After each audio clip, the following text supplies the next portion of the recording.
He paid $5 for a cabin no one wanted, and by nightfall, he understood why no one dared to stay. The sun was dropping low over the Arizona dust when Ethan Cole first saw the place, leaning sideways like it had given up years ago, with split, roof sagging, the kind of structure the wind should have taken by now, but somehow hadn't, as if something inside it refused to let go, and that alone should have told him to ride on. But $5 has a way of silencing better judgment, especially for a man who had spent the last 10 years counting every cent like it might be his last. The seller didn't look him in the eye, just handed over the claim with a shrug and a voice too quick to be honest, saying it was nothing but old timber and bad memories, saying Ethan could have it if he wanted it gone, and Ethan, who trusted silence more than people, nodded once and took the deal without another word, because men like him didn't ask questions they weren't ready to hear answered. The cabin sat alone, a half-mile off any real trail,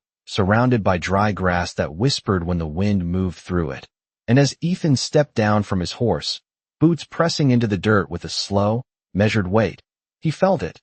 That stillness that didn't belong to empty places, the kind that watched back. He paused at the door, one hand resting lightly near his belt, not on his gun, just near it, out of habit more than fear, and the wood beneath his fingers felt warm despite the cooling air, like the day's heat hadn't left yet, or maybe never had. Inside, the light came in thin through the broken slats, dust hanging in it like something suspended in time, and for a long moment, nothing moved, nothing spoke, nothing proved the feeling in his chest wrong. But then he saw it, the small things most men would miss. Ashes in the hearth still faintly gray instead of cold black, a tin cup set upright, not abandoned, not forgotten, just waiting, and Ethan's jaw tightened the slightest bit as he stepped further in, slow, careful, each footfall, deliberate, because empty places don't leave things standing like that. The air carried a scent too, faint but clear, not rot, not decay, but something cleaner, like sage and smoke, like someone had been there not long ago and planned to return, and that was when the floor creaked behind him, soft, controlled, not the random shift of old wood, but the weight of a person choosing where to step. Ethan didn't turn right away. He let the silence stretch, let the moment settle like dust, because rushing into truth rarely makes it kinder. And when he finally looked over his shoulder, he didn't reach for his gun, didn't step back, didn't speak, because standing in the shadow near the far wall was a woman who didn't belong to fear, her posture straight, her eyes steady, dark and unreadable in the dim light, watching him the same way he had just watched the room, like he was the one who had walked into something that wasn't his. Outside, the wind moved again, brushing against the walls with a low, steady breath, and somewhere in that quiet, Ethan Cole realized that $5 had not bought him a cabin at all. It had bought him a question, and the answer was standing 10 feet away, waiting for him to decide what kind of man he was going to be. The woman did not move, and somehow that stillness carried more weight than any threat Ethan had ever faced, because it was not fear that held her in place, it was certainty, and men like him recognized that kind of certainty the way a rancher recognizes a storm before it breaks, not by what it does, but by what it refuses to do, and she refused to step back, refused to lower her eyes, refused to acknowledge that he had any right to be standing where he stood. Ethan let out a slow breath through his nose, the kind that never made a sound but settled something inside his chest, and he turned fully now, giving her the same respect he would give any man who held his ground without reaching for a weapon, his boots scraping softly across the worn boards as the fading light shifted behind him, casting long shadows that stretched between them like a line neither had crossed yet. "You been here long," he said, his voice low, even, not a question so much as a statement waiting to be corrected, and she studied him for a moment before answering, her gaze moving across his face, his hands, the way he carried himself, as if she was measuring something deeper than words, something taught by years that did not belong to books or towns. "Long enough to know this place does not belong to the man who sold it," she said, her English careful but steady, each word placed with intention, and there was no anger in it, no accusation, just a truth set down between them like a stone neither could ignore. Ethan's jaw tightened just a fraction, not from offense, but from recognition, because he had heard that tone before, from people who had already made peace with something that could not be changed, and it was not the kind of tone that asked for permission. He glanced once around the cabin again, slower this time, seeing more than before, the way a blanket had been folded near the wall, the faint marks where something had been set down and picked up again and again. The rhythm of a life lived quietly but deliberately, and it settled in him then that this was no accident, no passing traveler taking shelter from the wind. This was someone who belonged to the space in a way a piece of paper never could. "I paid for it," he said finally, not raising his voice, not hardening it, just stating the fact the way a man states the weather, knowing it does not change anything, but still needing to say it out loud. And she tilted her head slightly, just enough to catch the last of the light across her features, her expression unchanged, her eyes steady as ever. "You paid a man who had nothing to sell," she replied, and for the first time there was something beneath the words, not anger, not even defiance, but something older, something that carried the weight of stories passed down in voices that did not need to be loud to be heard. Outside, the wind shifted again, brushing against the cabin with a low murmur, and somewhere far off a horse moved, the faint sound carrying just enough to remind Ethan that the world beyond these walls still existed,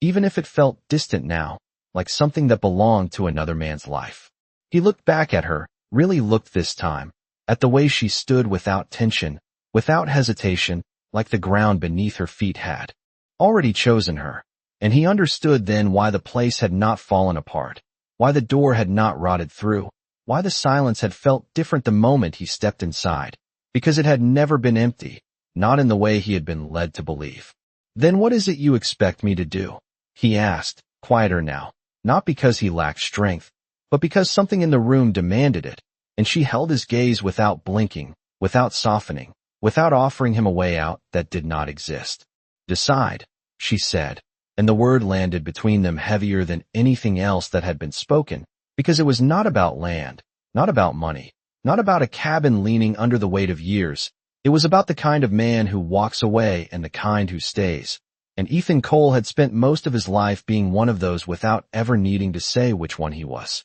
The word lingered in the air long after she spoke it, as if the cabin itself had been waiting to hear it said out loud, and Ethan felt something settle deep in his chest, not heavy, not sharp, just there, like a truth that had always been present but never needed naming until now. And he turned his gaze away from her for a moment, letting it fall to the rough boards beneath his boots, tracing the faint grooves worn into the wood by footsteps that had come and gone long before he ever laid eyes on this place, footsteps that had not asked for permission either. He moved slowly, not toward the door, not away from her, but deeper into the room, his hand brushing lightly across the edge of a small table near the wall, feeling the smoothness where time and use had worn it down. And then he saw it, resting near the far corner where the light barely reached, something that did not belong to dust or decay, something too deliberate to be forgotten, a woven necklace, thin leather braided tight, holding a small stone wrapped in careful hands,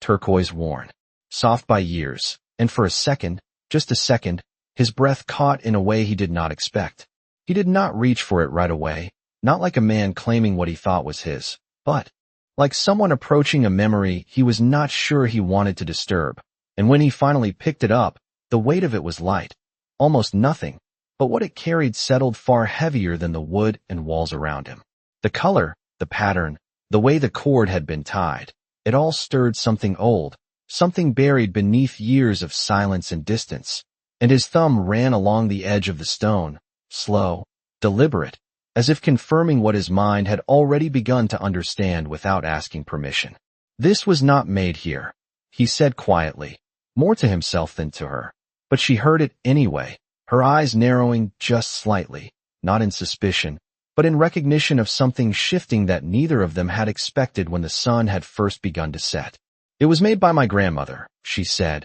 her voice softer now, not weaker, just carrying a different kind of weight, one that did not need to stand its ground because it already had, and Ethan nodded once, slow, his gaze still on the necklace as if it might change if he looked away too quickly. "My mother had one like this," he said after a moment, and the words came without effort, as if they had been waiting just beneath the surface for years, untouched and unspoken. "She used to say it was given to her when she had nothing left to give back."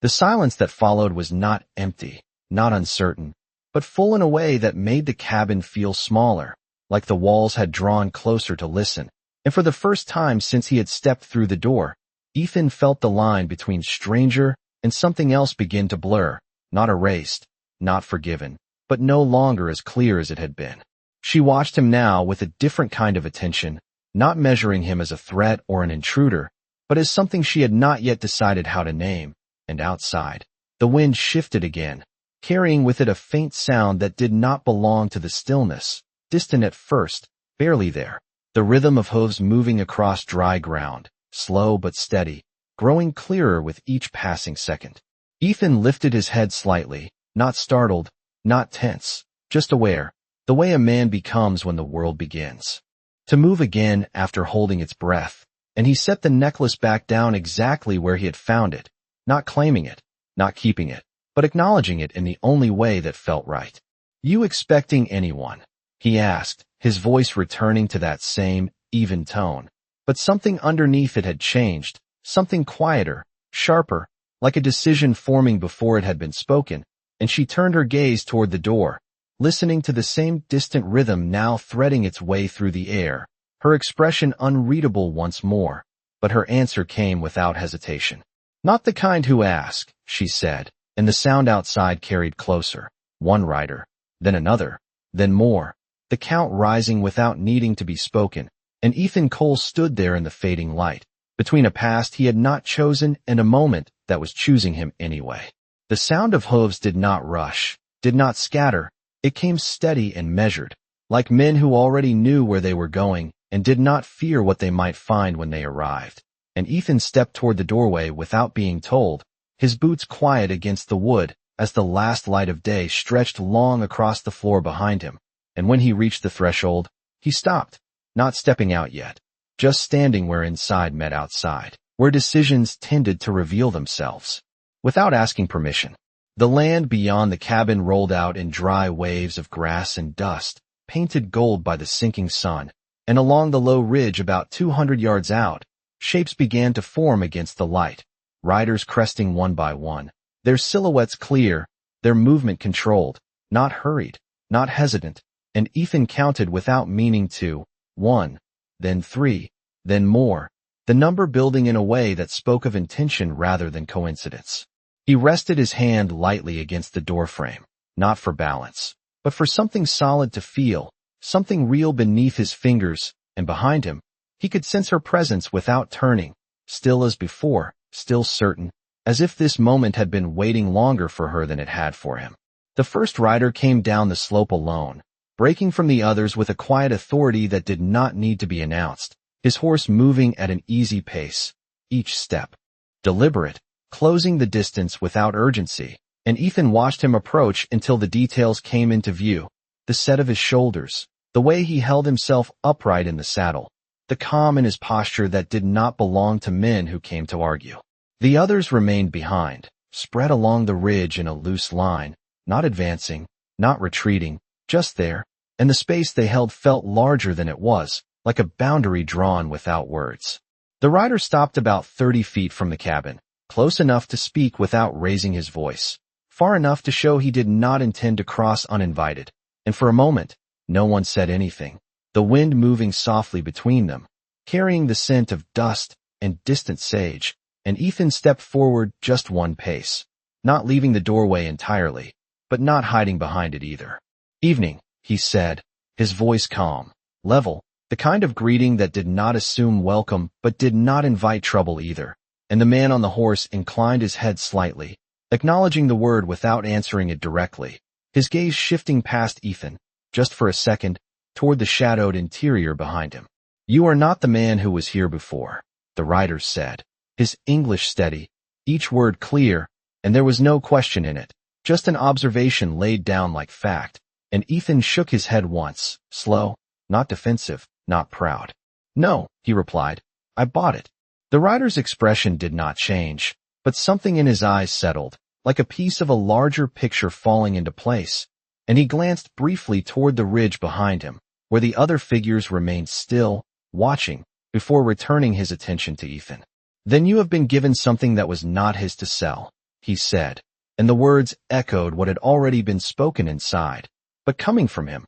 they carried a different weight, not personal, not intimate, but shared, reinforced, undeniable. Ethan felt the truth of it again, not sharper, not heavier, just clearer, like hearing the same note played twice from different directions, and he let the silence stretch for a moment before answering, because some words deserved space before they were met. "Seems that way," he said finally, his tone unchanged, but something beneath it had shifted, something steadier, more certain than before. And behind him, the faintest movement of fabric whispered through the still air as she stepped just enough to be seen from the doorway, not hiding, not advancing, just present, and the rider's gaze met hers across the distance. And for the first time since he had appeared, his expression softened, not in weakness, but in recognition, like a man who had found what he had come for without needing to ask if it was truly there. The wind moved again, brushing across the land, and Ethan stood between them,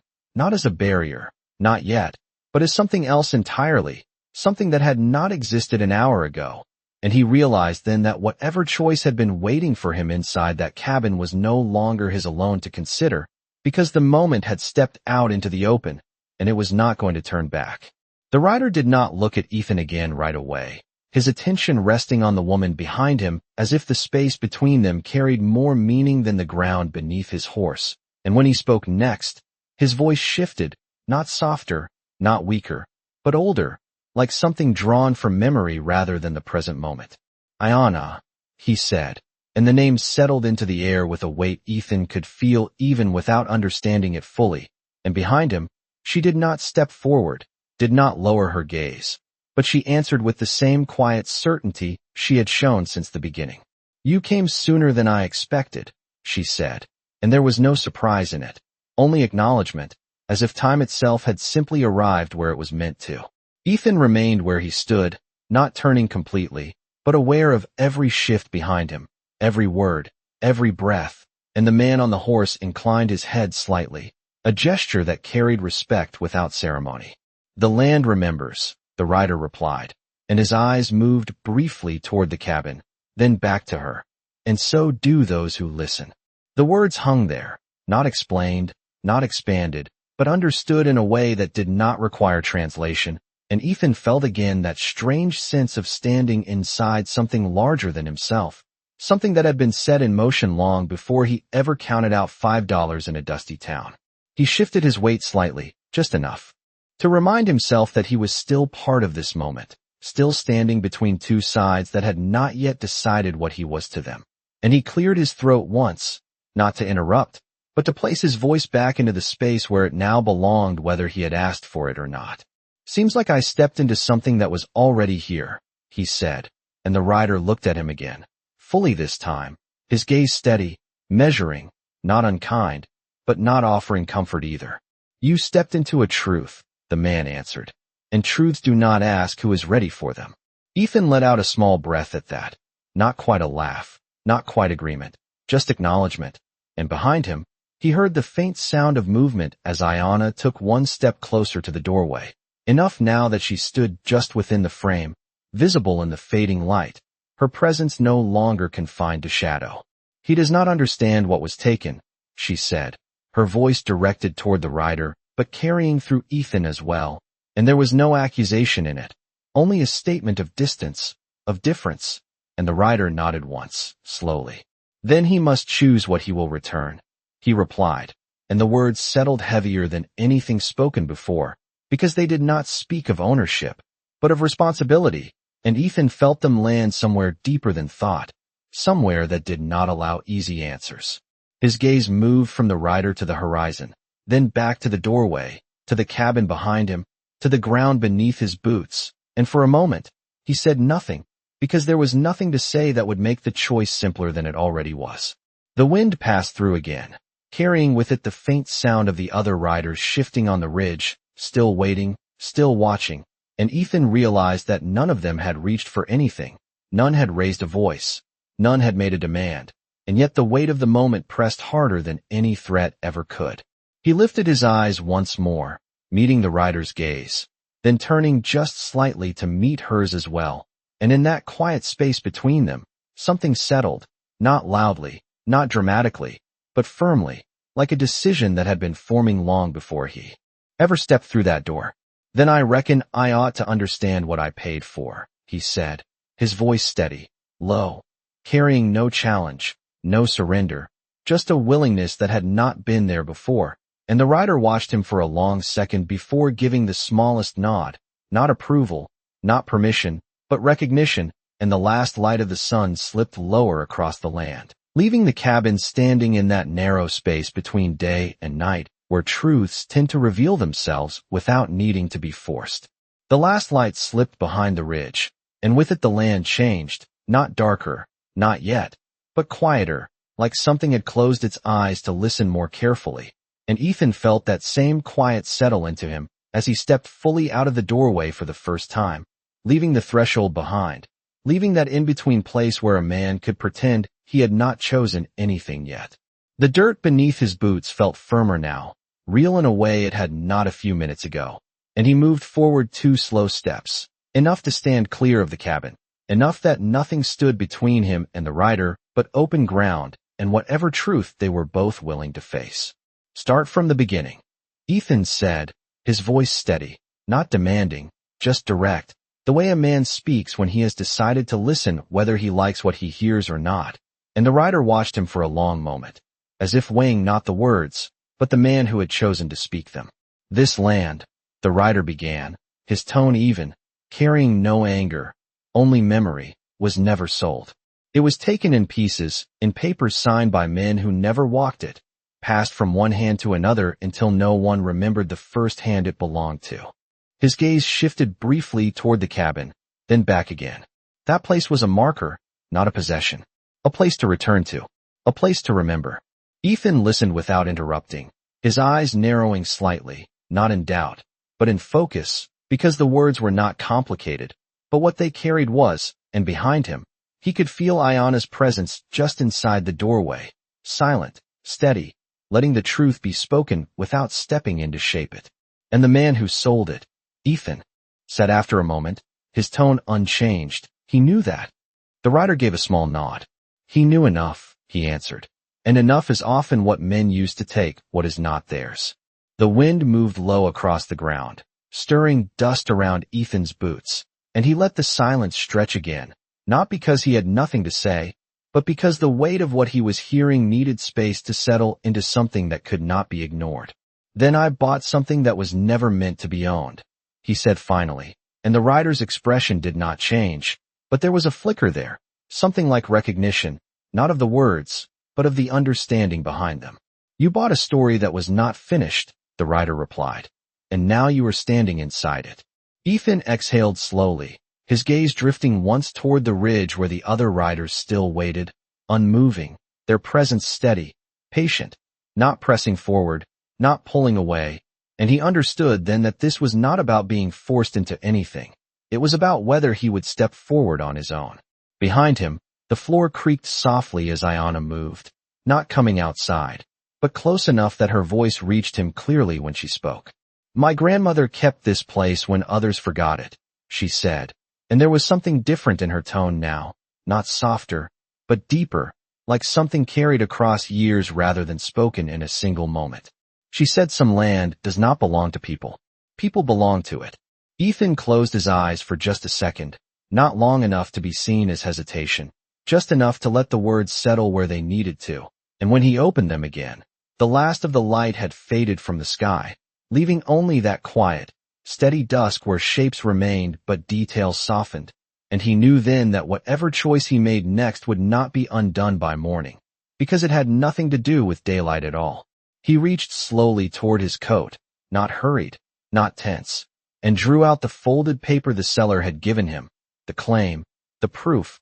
the lie, and he looked down at it for a moment, the ink faint in the fading light, before lifting his gaze back to the rider and then to the doorway behind him where Ayana stood, and in that stillness, with the land holding its breath around them, Ethan Cole understood that $5 had not bought him a place to live. It had brought him to a place where a man either held on to what he could take or stood for what he could not own, and he was done pretending those were the same thing. The paper rested in Ethan's hand, light as dry leaves, but it carried the kind of weight that did not come from ink or signatures. And he looked at it one more time, not searching for meaning, but acknowledging what it had tried to convince him of, before his fingers folded at once, slow and deliberate, not tearing it, not throwing it away, just reducing it to something smaller, something that no longer claimed more space than it deserved. The rider watched without speaking, his posture unchanged, his presence steady as the land itself, and behind Ethan, the cabin stood quiet, no longer a mystery, no longer a question, but something that had revealed its truth and was now waiting to see what a man would do with it. Paper says a lot of things, Ethan said, his voice low, carrying easily in the still air, but it does not make them true. He stepped forward another pace, closing just enough distance that his place in the moment could not be mistaken for hesitation, and he held the folded claim loosely at his side, not hidden, not displayed, just there, like something already decided. The rider's eyes followed the movement, not wary, not tense, just attentive, as if witnessing something that did not happen often but was always remembered when it did. Then what does a man stand on? The rider asked, not as a challenge, but as a question that deserved an answer spoken aloud, and Ethan's gaze shifted briefly toward the cabin behind him, toward the doorway where Ayanna remained, still and present, before returning to the man in front of him.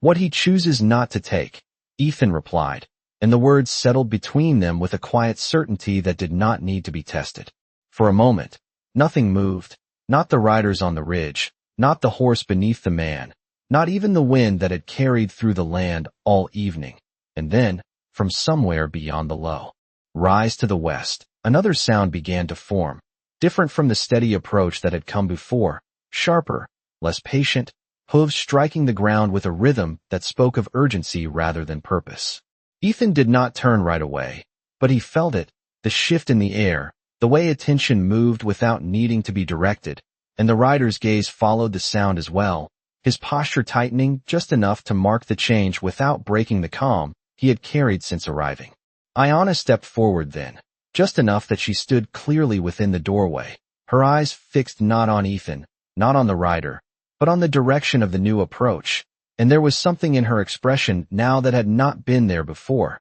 not fear, not concern, but recognition of something that did not belong to the quiet understanding they had just reached. The sound grew closer, faster, and over the rise, a small group of riders came into view, not spread out, not measured, but clustered tight, moving with the kind of purpose that did not wait to be invited, and even from a distance, Ethan recognized the shape of one man at the front, the same set of shoulders, the same restless movement in the saddle, the man who had taken $5 and left without looking back. The horses slowed as they approached, but not enough to suggest patience, and they stopped just beyond the space between Ethan and the first rider, forming a second line that cut across the moment like a blade drawn between two truths. The seller's eyes moved quickly, taking in the riders on the ridge, the man in front of the cabin, the woman in the doorway, and something like calculation flickered across his face before settling into something practiced, something he had used before in places where words were meant to carry more weight than truth. "Looks like you found more than you paid for," he said, his tone light but edged, as if the situation amused him more than it concerned him, and Ethan did not answer right away, because the man's words did not deserve the same kind of response the others had, and instead, he stood where he was, the folded paper still in his hand, the cabin behind him, the land stretching out on either side, and for the first time since the riders had begun to gather, the moment shifted from something quiet and waiting into something that would not remain still much longer, not because anyone reached for a weapon, not because voices rose, but because truth, once spoken, does not step back when challenged, it stands, and it waits to see who else will. The seller's smile lingered a second too long, the kind of expression that expected the world to bend the way it always had, and Ethan watched him without shifting his stance, without tightening his grip, without offering anything that could be mistaken for uncertainty, because men like that did not read words, they read hesitation, and Ethan had none left to give. The horses settled into the dirt, their breath slow in the cooling air, and the space between the two groups held, thin but unbroken, like a line drawn not by force, but by something far harder to cross. "You sold me something that was not yours," Ethan said, his voice carrying clean and level across the distance. Not loud, not sharp, just clear enough that no one could pretend they had not heard it. And the seller gave a small shrug. Easy, practiced, as if the truth was a thing that could be moved aside with the right tone. You bought what I offered, he replied, spreading one hand slightly. Casual, almost bored. And you got a roof and 4 walls same as anyone else would.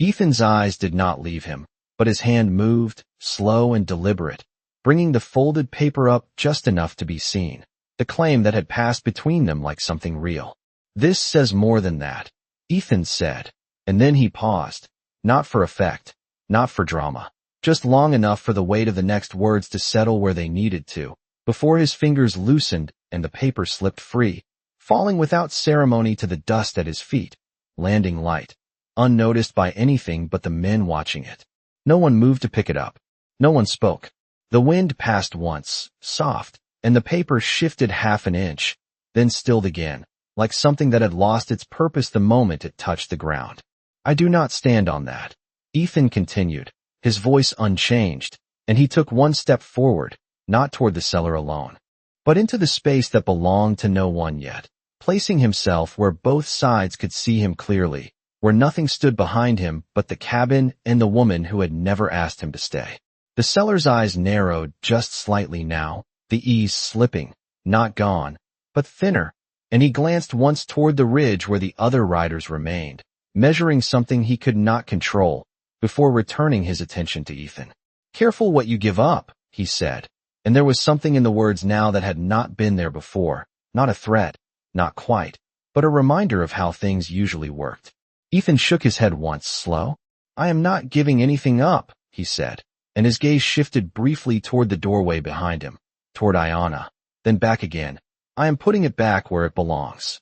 The rider in front of the cabin did not move, did not speak, but there was a stillness to him now that felt different, not waiting, but witnessing, as if something important had just taken place without needing to be named. The seller exhaled through his nose, a short breath that carried more irritation than concern, and he leaned slightly in the saddle, his posture adjusting in a way that suggested he was deciding whether this moment was worth pressing further or letting pass. Around him, the men who had ridden in with him shifted subtly, not forward, not back, just enough to show that they were part of whatever choice he made, but none of them broke the line, none of them stepped into the space Ethan now occupied. Ayanna stood in the doorway, her hands still at her sides, her expression unchanged, but her presence felt closer now, not in distance, but in weight, like something that had been held back was now fully there, fully seen. This land does not need another owner, she said quietly, her voice carrying farther than it should have in the still air, reaching both groups without effort. It needs someone who knows when to step aside. The words settled over the space like dust in late light, soft, unavoidable, and for a moment, no one answered, because there was nothing to argue with that did not reveal more than it defended. The seller looked from her to Ethan, then to the man on the horse, who had arrived first, and something in his expression shifted again, not understanding, not agreement, but recognition of something he could not force into his favor, and he straightened slightly in the saddle, his gaze lingering one last time on the cabin, on the ground where the paper lay, on the man who had refused to stand on it. And then he drew a slow breath. The kind a man takes when he realizes the moment has already chosen its direction, and he is no longer the one holding it in place. The seller held Ethan's gaze for a long second, the kind that stretched just enough to test whether anything might shift if he waited it out. But nothing did, not the man standing in front of him, not the riders on the ridge, not the woman in the doorway. And that was when the moment finally settled into something even he could not pretend to control. He let out a slow breath, his shoulders easing just slightly, not in defeat, but in understanding, and without another word, he pulled his reins to the side, turning his horse away from the cabin. The movement small but final, and the men behind him followed without question, their line breaking apart the same way it had formed, quick, quiet, leaving no mark on the land except the faint pattern of hoofprints that would be gone by morning. No one chased them. No one spoke after them. The sound of their departure faded into the open distance, swallowed by the same quiet that had been waiting long before they arrived. And when it was gone, The space felt different, not empty, but settled, like something had been put back into its proper place without needing to be forced. Ethan remained where he stood for a moment, his hands at his sides, his posture unchanged, as if he was giving the silence time to confirm what had just happened.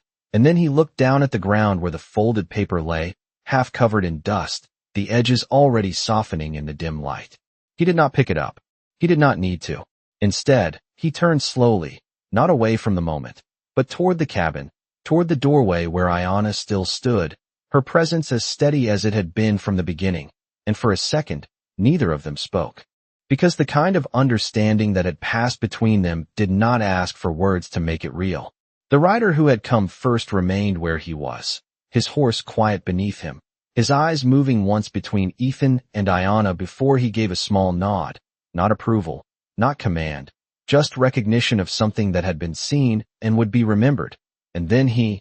too, turned his horse, not hurried, not lingering, and began to ride back toward the ridge, where the others waited, their shapes dissolving one by one into the deepening dusk until the land was once again what it had been at the start, wide, quiet, holding more than it showed. Ethan stepped back toward the cabin, his boots finding the same worn boards he had crossed earlier, but the place felt different now, not because it had changed, but because he had, and as he reached the doorway, he paused, his hand resting lightly against the frame, the wood still warm beneath his fingers, and he glanced inside, at the small table, at the hearth, at the space that had never belonged to him in the way he had first thought. Iona moved then, not away, not toward him, but past him, stepping out into the open air with the same calm certainty she had carried all along. And as she passed, her hand reached briefly to the table, lifting the woven necklace and holding it for just a moment before placing it gently on the edge of the doorway,